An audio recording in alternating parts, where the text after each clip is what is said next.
Hello students, मैं आसिफ। आज हम शुरू कर रहे हैं क्लास 12th के लिए चैप्टर नंबर 1 सॉलिड स्टेट।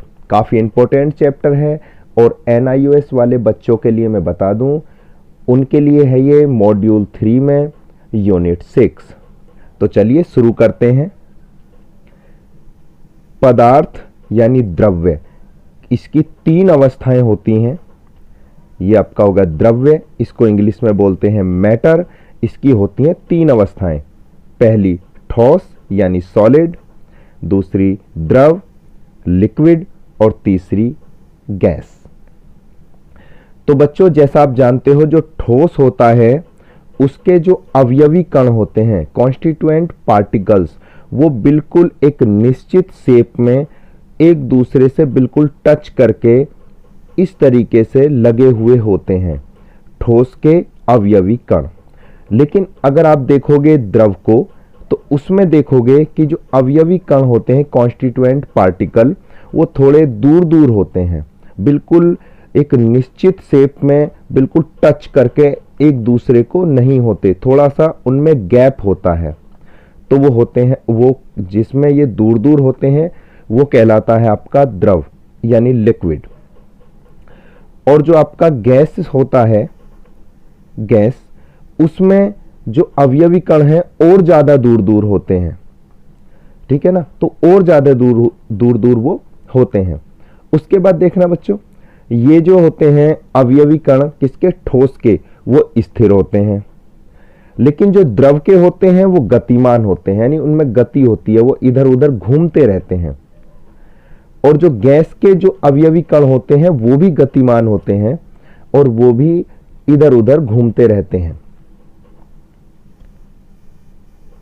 उसके बाद देखेंगे बच्चों कि अगर हम आकर्षण बल की बात करें, कि जो कंस्टिट्यूएंट पार्टिकल्स होते हैं, अवयवी कण, उनके बीच जो आकर्षण बल होता है, यानी जिससे वो जुड़े होते हैं एक दूसरे से, तो ठोस के अंदर प्रबल आकर्षण बल के द्वारा जुड़े होते हैं, बहुत ज़्यादा अट्रैक्शन होता है, प्रबल आकर्षण बल।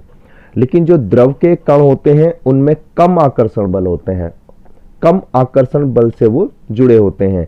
और आपका जो गैस होता है उनमें आकर्षण बल होता ही नहीं है, उनमें होता है प्रतिकर्षण बल, यानी वो एक दूसरे से दूर भागते हैं। तो प्रतिकर्षण में, अच्छा, ये जो है आपके जो लिखना है वो थोड़ी सी मिस्टेक हो गई है, तो छोटी की मात्रा चढ़ेगी, आप चढ़ा देना प्रतिकर्षण बल। उसके बाद देखना बच्चों, जो आयतन होता है, जो आयतन, वो ठोस का होता है निश्चित और आपका द्रव का भी होता है निश्चित। लेकिन गैस का जो आपका आयतन होता है वो अनिश्चित होता है। आप सोच रहे होंगे कि मैं आपको ये क्यों बता रहा हूं। बच्चों, ठोस, द्रव और गैस, मैं तीनों को इसलिए बता रहा हूं जिससे आप समझ सको कि ठोस, द्रव और गैस में अंतर क्या है। और हमें जो इस चैप्टर में पढ़ना है वो पढ़ना है ठोस यानी ठोस अवस्था, सॉलिड स्टेट। आयतन के बाद देखना बच्चों आकृति यानी शेप। वो आपकी ठोस की होती है निश्चित, द्रव की जो आकृति होती है वो अनिश्चित होती है, क्योंकि जिस बर्तन में भी रखते हैं उसी का आकार वो ग्रहण कर लेता है, ठीक है। और उसके बाद जो आपका गैस होता है उसकी भी आकृति निश्चित होती है, वो तो जिस पात्र के अंदर भरा जाता है उसमें पूरी तरीके से फैल जाता है।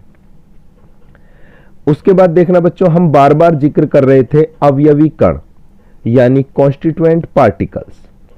ये क्या होते हैं बच्चों, ये होते हैं आपके परमाणु। परमाणु हो सकते हैं, यानी जिसको बोलते हैं एटम, जैसे सोडियम एक क्या है, एटम है, परमाणु है। अणु होते हैं अवयवी कण, जिसे हम बोलते हैं मॉलिक्यूल। और जैसे 2 परमाणुओं से मिलकर बनता है क्लोरीन का अणु, मॉलिक्यूल। तो ये क्या हो गए बच्चों, ये हो गए अवयवी कण। और आपका आयन, यानी जैसे Cl पे 1-, ये क्या है बच्चों, आयन। तो इनको सभी को बोलेंगे अवयवी कण यानी कॉन्स्टिट्यूएंट पार्टिकल। इन्हीं से मिलके ठोस, द्रव और गैस बनते हैं।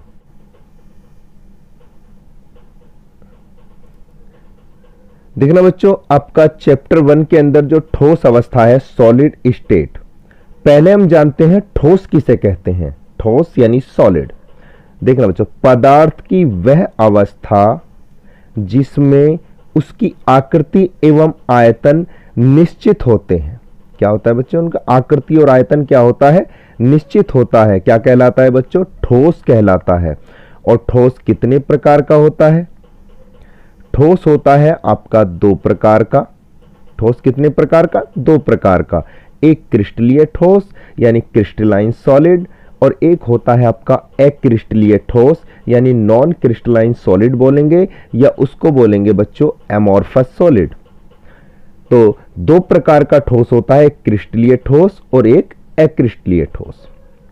सबसे पहले जानते हैं कि ये क्रिस्टलीय ठोस क्या होता है। क्रिस्टलीय ठोस देखना बच्चों, यानी क्रिस्टलाइन सॉलिड वे ठोस पदार्थ जिनके अवयवी कणों का नियमित क्रम होता है, मतलब नियमित क्रम से लगे होते हैं, क्रिस्टलीय ठोस कहलाते हैं। इनमें दीर्घपरासी व्यवस्था होती है।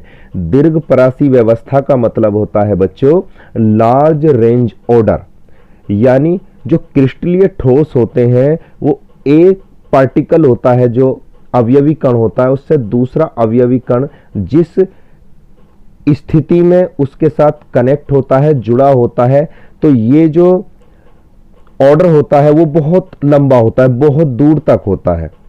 सेम एक के बाद एक के बाद एक के बाद कण जुड़े होते हैं उसी आकार में, उसी शेप में, एक दूसरे से टच होके। तो उसको क्या बोलते हैं बच्चों? दीर्घपरासी व्यवस्था, लार्ज रेंज ऑर्डर। मैं आपको एक बार समझा देता हूं। इस तरीके से मान लीजिए ये है आपका एक अवयवी कण जिसे हम गोले से दिखा रहे हैं, उसके बाद दूसरा उससे टच होके, तीसरा टच होके, चौथा टच होके, इस तरीके से ये बहुत लंबी व्यवस्था होती है, लार्ज रेंज ऑर्डर। इसी व्यवस्था के अंदर ये जो कण हैं वो जुड़े होते हैं। ठीक है, तो यहां तक आप समझ गए। उसके बाद देखना बच्चों, जो क्रिस्टलाइन सॉलिड होते हैं यानी आपके क्रिस्टलीय ठोस, उनका एग्जाम्पल क्या है? देखिए, नमक यानी NaCl, नौसादर NH4Cl, आयोडीन I2, नीला थोथा, चीनी, हीरा, ग्रेफाइट आदि। ये किसके एग्जाम्पल हैं बच्चों? ये हैं आपके क्रिस्टलीय ठोस के। अब देखते हैं क्रिस्टलीय ठोसों में कौन से गुण पाए जाते हैं। क्रिस्टलीय ठोस के गुण, प्रॉपर्टीज ऑफ क्रिस्टलाइन सॉलिड। सबसे पहली प्रॉपर्टी होती है ज्यामिति निश्चित होती है।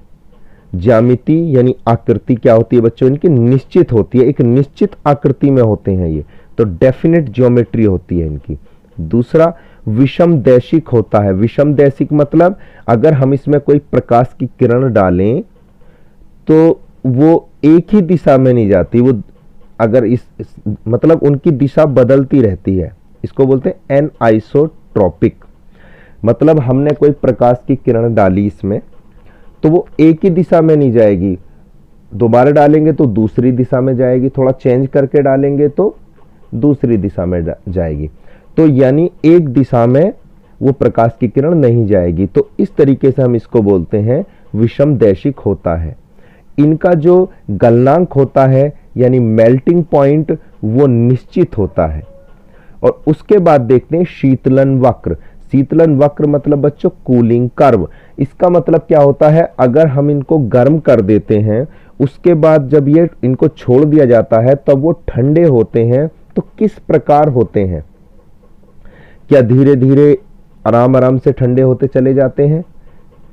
क्या होता है मैं आपको बता दूं, इनका जो कूलिंग कर्व होता है वो असतत होता है। असतत मतलब बच्चों यानी अगर हम एक ग्राफ बनाएं, मैं अभी ग्राफ के माध्यम से आपको समझाऊंगा। अगर हम एक ग्राफ बनाएं तो जब ये गर्म होने के बाद ठंडा होगा तो अचानक एकदम ठंडा होगा, फिर रुकेगा कुछ देर उसी टेम्परेचर पे, फिर अचानक नीचे गिरेगा। तो इनका जो कूलिंग कर्व होता है यानी शीतलन वक्र वो क्या होता है? असतत होता है।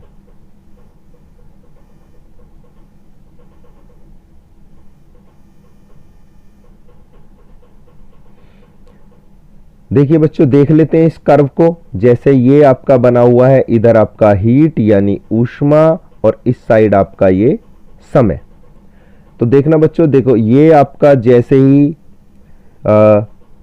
देखो पहले एकदम ठंडा हुआ, फिर समय बीतता गया और वो ज़्यादा ठंडा नहीं हुआ, लेकिन अचानक फिर एकदम उसका टेम्परेचर गिरा, फिर रुका कुछ देर, फिर गिरा। तो इस तरीके से जो कूलिंग कर्व है वो क्या है, असतत है।